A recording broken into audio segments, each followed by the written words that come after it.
when we're talking about football, no, the Atlantic Coast Conference is not on the same level as the Big Ten and the SEC.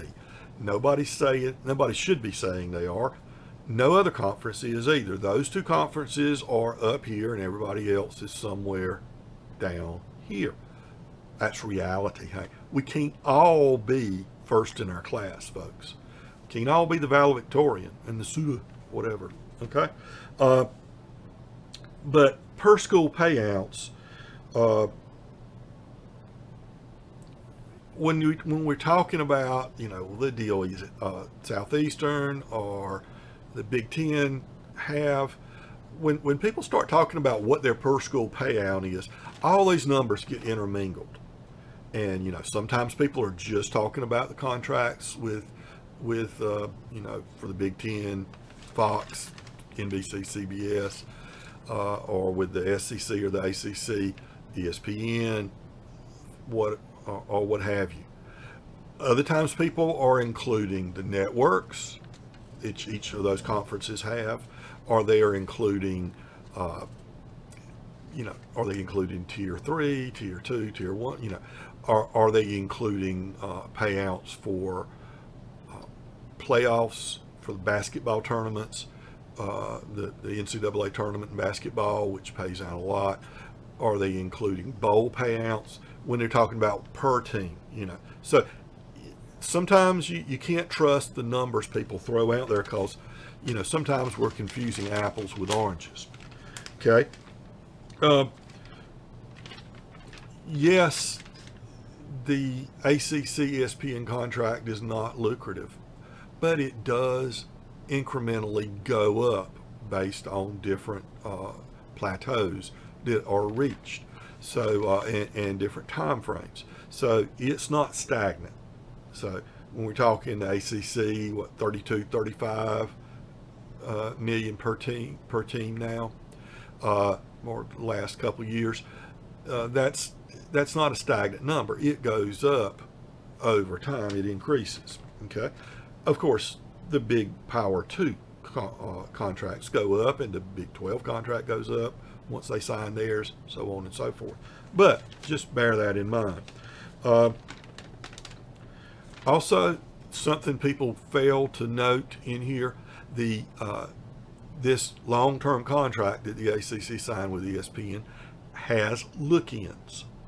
Times they'll look in at the contract and the payoffs and the current value of teams and viewerships and so on and so forth, and make adjustments. So people think that the ACC's just got this awful media contract and the Big 12s expires, in 2030 and all that sort of stuff. But the ACC has look-ins, which they wouldn't have put the look-ins in there if you didn't expect to see increases if value increases, and inflation alone shows that value has increased.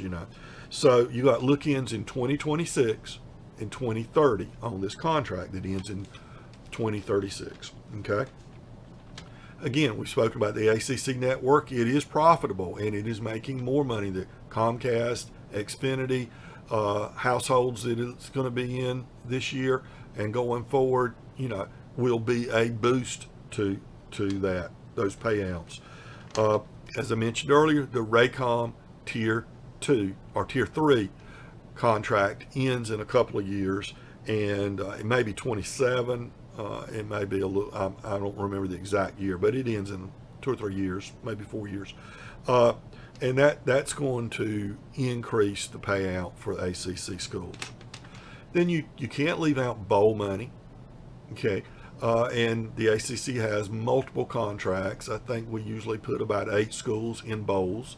There's bowl money that's paid out, and traditionally the way that's done, the money goes to the conference and then it's redistributed evenly among all the teams. You've got playoff money, and if we go to a 12-team payoff, you got to expect at least 1 or 2 ACC teams are going to normally make it to a 12 or 16 team playoff. That's big money, especially if you can move up, win your first game, and move on. Basketball money, again, Not the same type of money you're talking about with football, but still nothing to disregard. And the Atlantic Coast Conference has the premier basketball conference. We traditionally put a half dozen or more teams in the tournament, and we generally do well moving up, and you make more money each game you play in the NCAA tournament. And ESPN may be adding games, moving ACC games to more prime time slots and better matchups, things like that, which could lead to increased money as well. Okay, so then we're going, okay, but wait. If the Big Ten want them, if the SEC want them, they're going to get those ACC teams that they want. People want to say that. What's the motivation for a Clemson or Florida State or a UNC Chapel Hill staying in the Atlantic Coast Conference? I've got a few things. First of all, Notre Dame. Okay, we have a agreement with Notre Dame. Notre Dame will play 5 ACC schools each year, and right now it's on a rotating basis. Okay, it could be that with negotiations with ESPN that maybe they designate certain schools, traditional Notre Dame rivals that will get more eyeballs, to be prioritized, so that it's not just an even rotation. They play Wake Forest and Duke and Boston College and Syracuse and NC State and so on and so forth, exactly the same amount of times, over however many years it takes to rotate through each of those. So ESPN is getting either 2 or 3 road games with ACC schools, because Notre Dame is going to play 5 ACC schools. So you can figure half of those, 2 or 3 of those, will be away games for Notre Dame, which means that's under the ACC contract. Okay, having Notre Dame in, even though I don't think Notre Dame will ever leave independence if they can possibly avoid it, and I think they will be able to, having them affiliated with the conference for all non-football other than hockey, and for 5 games a year in football is important. Secondly, you can call it what you want: loyalty, collegiality, even compactness of the Atlantic Coast Conference, tradition. I think that's something that you can brush that off if you want, but I think that if it were to come down to, will 8 schools vote to dissolve the Atlantic Coast Conference, even schools that want to leave, I think those presidents will be reluctant to pull the trigger and break up what has been a long lasting relationship among all these schools. Now, obviously, the schools from the old Big East that came in, their loyalty level, their tradition with the ACC and so on and so forth, is not nearly as strong as it would be from those core original ACC or longtime ACC schools. But you'd have to get 8 votes, remember. So I think that's motivation for people to pause and not leave. The budget that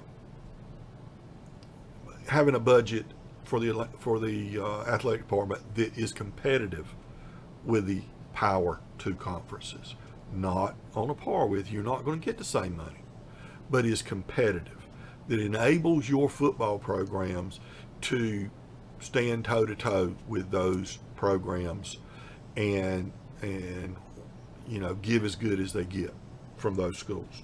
Okay, there's some figure somewhere, there's some financial figure somewhere that establishes that your athletic department is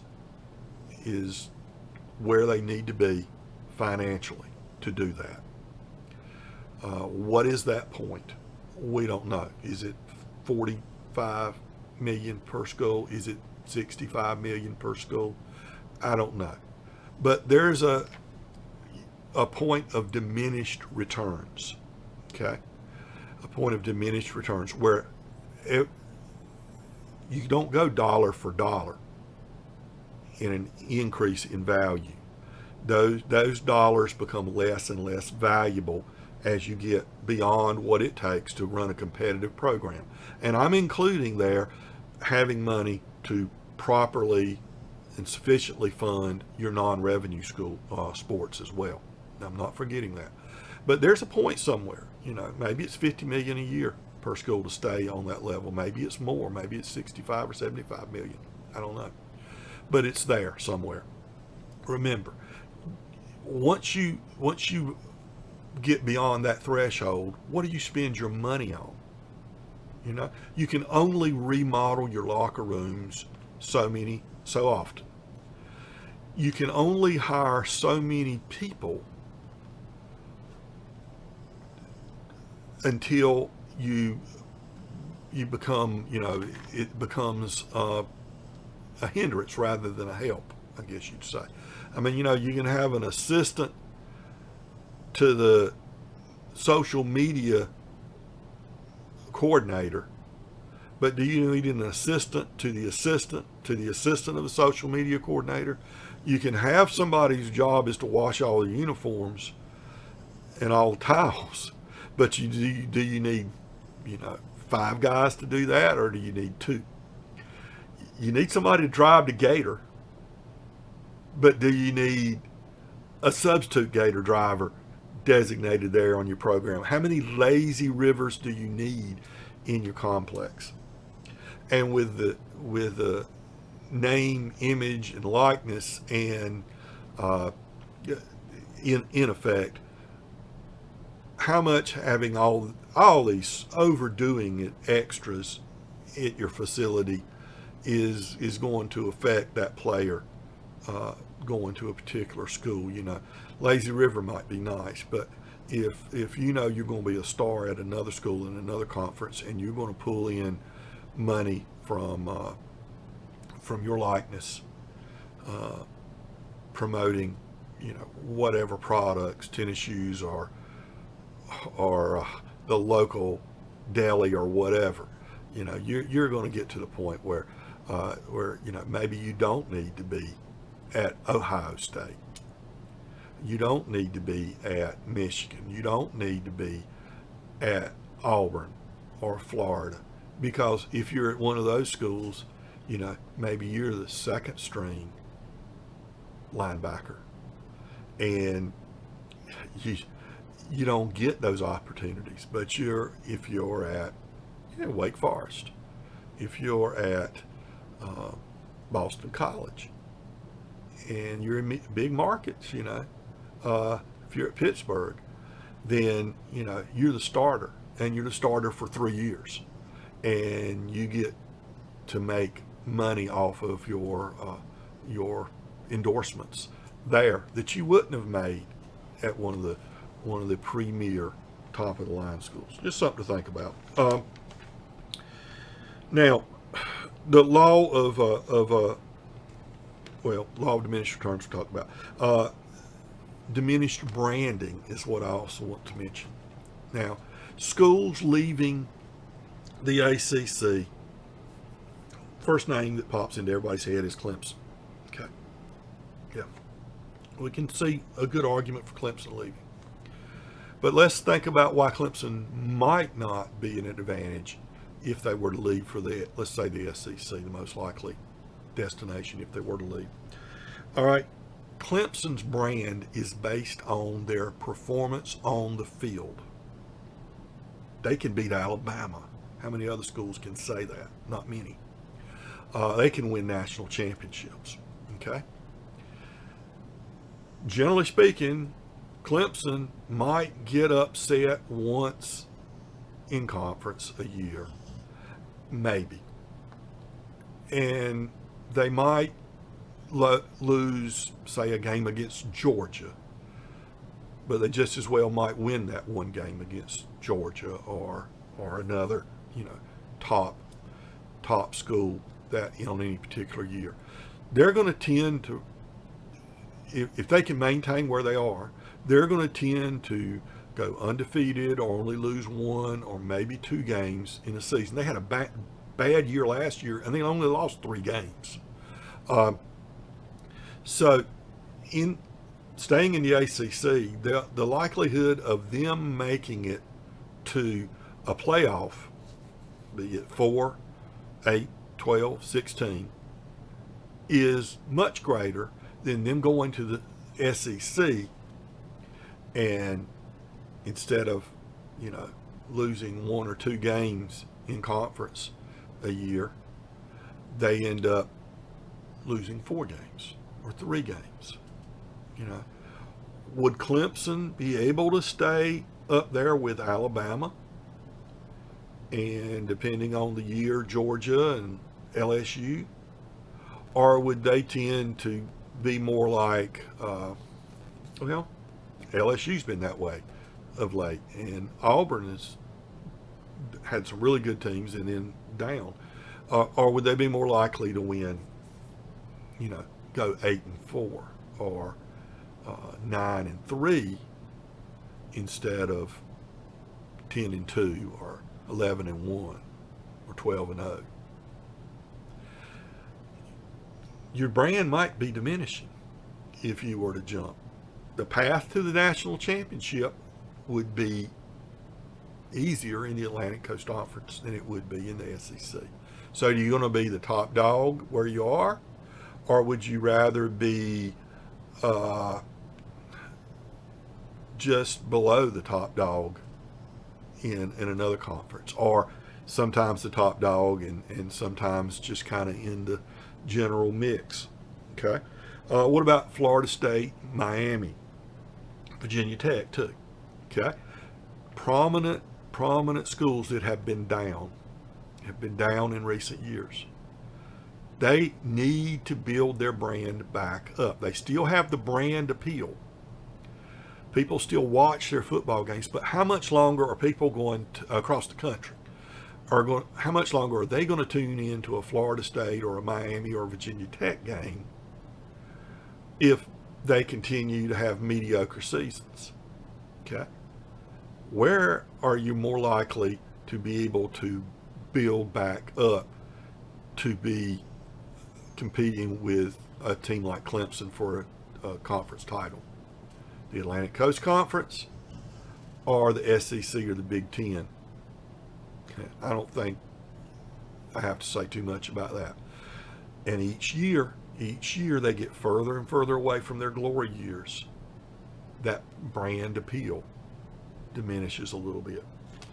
Okay, what about schools that have been, in that mid-level that are either climbing now or have the potential to climb now, like a climbing team like North Carolina State, or a team with the potential to turn it around with Mac Brown coaching at UNC Chapel Hill, or University of Virginia, which could very well emerge as a contender. Well, it's not going to happen in the SEC or the Big Ten. They will be mediocre for the rest of my lifetime if that's where they end up. They'll make more money in the short term, but will they make it in the long term? All right.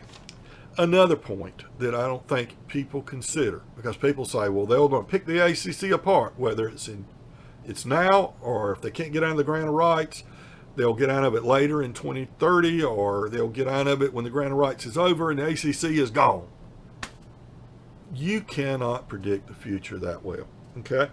The changing landscape of the football world and the world in general dictates that you just can't make assumptions like that. The world does not stay stagnant. Things change. We don't know if these mega conferences, which the Power Two are trying to get to, will be sustainable. Will they work? Okay. They've got this, supposed master plan where they're going to build up to 48 teams, and then they're going to break away from the NCAA, create their own national championship, and play in this league that basically boils down to semi-professional or NFL light. Okay? Is that sustainable? Is that appealing to your casual football fans? I'm sure it'll be appealing to Ohio State fans. It'll be appealing to Michigan fans and Alabama fans and Georgia fans. But will it be appealing to someone who, doesn't have a dog in that fight? I question that. Whether that master plan, there could very well be a loss of interest in big time college football. And you say, how could that happen? Everybody loves football. Well, look at what happened in NASCAR a few years ago. NASCAR was the hottest sport around, and they have diminished considerably since then. They couldn't even fill their stands up a few years ago. And it's just not what it used to be. Look at boxing in the 1970s was huge into the 1980s, and in the 1980s, boxing just fizzled. UCF filled that gap, but boxing has never recovered. It just overplayed its hand, I guess you'd say. You go baseball. I mean, people like baseball, but still, I mean, it's just not what it was years ago. And what was the biggest sport in the early 1900s was horse racing. Nobody is interested in horse racing anymore. They might watch the Preakness, the Kentucky Derby, but that's just a passing interest at best. So you don't know what the environment's going to be like. These mega conferences haven't been proven out yet to be successful. The end of cable bundling. Could the carriage fees diminish considerably? Is cable? Maybe they were right 20 years ago that cable people were going to cut the cord, but it's just taking longer than they thought. We talk about the Big Ten. They've got a contract in that only goes to 2030, so they get to renew in 2030. That's smart, maybe, but maybe what happens is carriage fees go down considerably. Over-the-air TV watching goes down considerably. The popularity of football goes down considerably. College football goes down considerably, and the contracts. It could be that they find that they're not going to pay nearly as much 10 years from now, 8 years from now. There's always that possibility, and people don't want to acknowledge that possibility. It could be streaming is the next big thing. I mean, we keep saying it is, but maybe its time will come before then.